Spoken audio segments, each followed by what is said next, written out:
New York Attorney General Letitia James has been indicted. Andrew Weissman, your reaction? I think that I want to sort of address the people who might look at this and say this is sort of tit for tat, that you see that in the Democratic administration, you see them going after Republicans, and this is Republicans going after Democrats. This is where, one, even if two wrongs don't make a right, even if that were true, but this is where facts matter.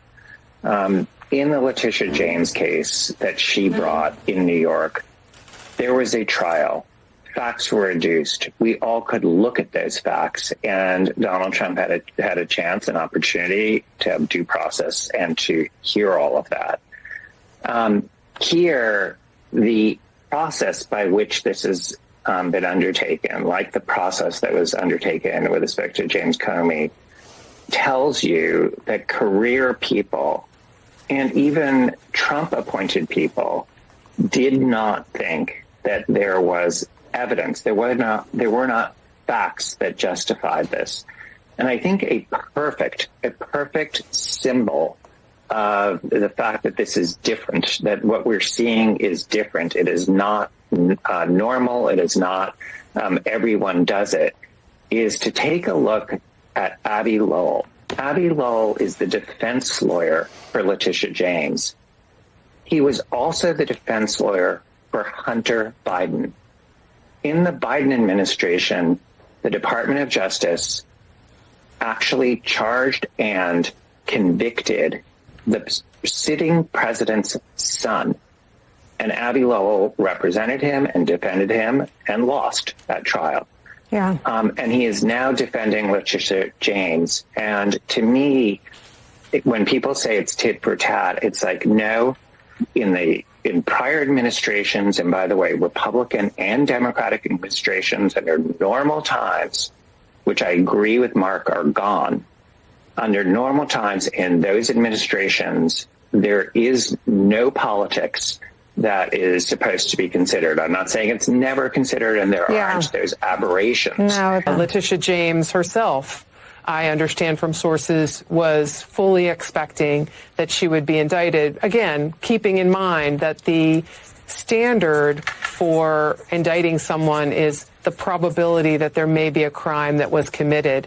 And it's a very low standard, but she was expecting this and bracing for it herself. Prosecutors in the Eastern District of Virginia, some of them driven out by their decision not to bring this case, some of them resigning in disgust about other cases that Donald Trump is pressing and insisting upon. He wants to get to all the hits in his enemies list. Those people have been really tortured about all of this, because for them, not only is this not a righteous case, not only is this not a justified case, but for them, it does not even meet the bare minimum for the evidence that has to be presented at trial to sustain a conviction. This is the primal scream of a dying regime. Pray for our enemies, because we're going medieval on these people. You're just not got a free shot on all these networks lying about the people. The people have had a belly full of it. I know you don't like hearing that. I know you try to do everything in the world to stop that, but you're not going to stop it. It's going to happen. And where do people like that go to share the big lie? MAGA media. I wish in my soul, I wish that any of these people had a conscience. Ask yourself, what is my task and what is my purpose? If that answer is to save my country, this country will be saved. War Room. Here's your host, Stephen K. Bannon.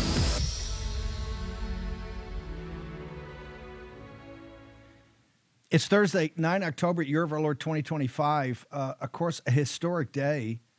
Very close to having sign off. The Hamas chief has just said the war is over. We're going to get to all that. There's court pleadings about sending troops into Chicago. Troops already in Chicago. So monumental historical day. Oh, by the way, Big Tish James is now indicted And Big Tish, you better tell Abby you're going to the big house, baby. Mike Davis, you see all thing. I can't believe they politicized this from Weissman of all people, sir. All the years they went after Trump and all Trump's associates, and now having changed the Constitution of the state of New York, and Big Tish James to come after me. Big Tish, it's a felony. It's a serious felony. I think this is just the first of a number of charges. But Mike Davis, you followed this one for years, and you told us years ago Big Tish James was going to be indicted for felonies. What say you, sir? First, I want to say congratulations to President Trump's U.S. Attorney in the Eastern District of Virginia, Lindsay Halligan. She is the one who brought and won the indictment against James Comey, and now she just brought and won an indictment against Big Tish James, the New York Attorney General, who tried to bankrupt President Trump for non-fraud. Remember this. Let's remind your listeners, your viewers, what happened there. They went after Tish James with Judge Arthur Engeron, this goofball Democrat judge in New York, tried to bankrupt President Trump with a $400 million judgment because Judge Engeron with Big Tish James said that President Trump somehow committed bank fraud with sophisticated Wall Street banks that he paid back on time, as agreed, in full with interest. They say that these sophisticated Wall Street banks somehow got duped on the valuation of Mar-a-Lago. And they said that President Trump overvaluated Mar-a-Lago when he said it was around $750 million. Instead, they said that Mar-a-Lago was worth only $18 million. Just to put this in perspective, Mar-a-Lago is one of the most prime pieces of real estate on the planet. It is 20 acres of land in Palm Beach, Florida, that touches both the Atlantic Ocean and the Intracoastal Waterway. A tennis court at Mar-a-Lago is worth more than $18 million. But even though Trump paid back the banks on time, as agreed, in full, with interest, Big Tish James and Judge Goofball Arthur Engeron socked Trump with a $400 million judgment and tried to foreclose on the properties, tried to enforce the judgment to bankrupt Trump, because who has $400 million in cash laying around, right? And so fast forward to today, the New York appellate courts have put a stop to that nonsense in New York, largely because Big Tish and Arthur Engeron are such whack jobs. Now, fast forward today, we have learned a grand jury has agreed and indicted Big Tish that she lied on her mortgage application for her second home in Richmond, Virginia. Her mortgage, she got a mortgage on an investment property, and she said it was her primary residence. And she got a lower interest rate on that because she lied and said it was her primary residence. Well, here's the problem. She's the New York Attorney General. By statute in New York, her primary residence has to be in New York. So she's either defrauding New York by living in Virginia, or she's defrauding Virginia by living in New York, right? It's one or the other. Well, the grand jury just decided today she's defrauding Virginia by claiming Virginia is her primary residence, and she got charged with mortgage fraud. I think it's like up to 30 years in prison for each count. I think it's up to $1 million in fines and restitution on top of that. So I think Big Tish is in big trouble now in the Eastern District of Virginia federal court. Now, let me make this last point, Steve. This isn't some right-wing grand jury. This is in the Eastern District of Virginia in Alexandria, the Alexandria division. I worked there many years ago. This is loaded up with Democrats, government workers, and illegal immigrants. That's the Eastern District of Virginia. So it seems like it's a pretty strong case by U.S. Attorney Lindsay Halligan, President Trump's all-star U.S. Attorney in the Eastern District of Virginia. She goes back to back day. She's bringing big charges against big people, defending the little guy. Looks like every other day. Am I correct on this? Yeah, I mean, Yeah, I mean, big Jim Comey is like, what is he, like 6'7"? He just got indicted by Lindsay Halligan and the grand jury, and then now Big Tish James.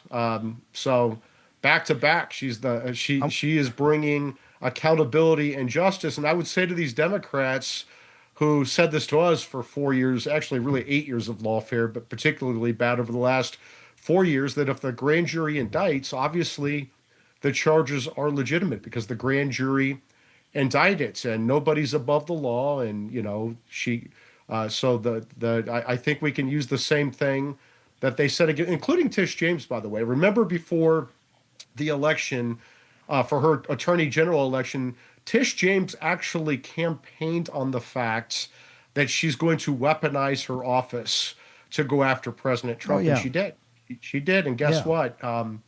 Revenge is best served cold, Big Tish. Gosh. So lawyer up, sweetheart. It's going to be. Now, I will say this, Steve. I will say this for Big Tish. I hear from people that going to prison puts you on a prison diet and helps you. Whoa! It helps you get your. It helps you get to better health when you go on that prison diet. Maybe someone here knows. I lost 35 pounds. It was the best shape I've been in decades because you're working out, walking every day. I want to go to two things. The engine room, one of the multiple engine rooms of the war room, asked the following question. Hochul, how can she be attorney general in the state of New York if she's indicted on felony charges?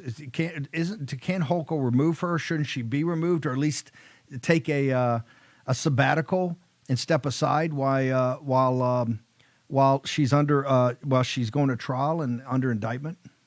You would think so. I mean, I don't think that Kathy Hochul and Big Tish James like each other that much. So maybe that gives Kathy Hochul an excuse to take out a potential rival on the Democrat side. I love this. Like it's the justice. Justice is sometimes slow, but justice is definitely being delivered here. And I love that all these people on your cold open. All these people on MSNBC that there's no evidence here.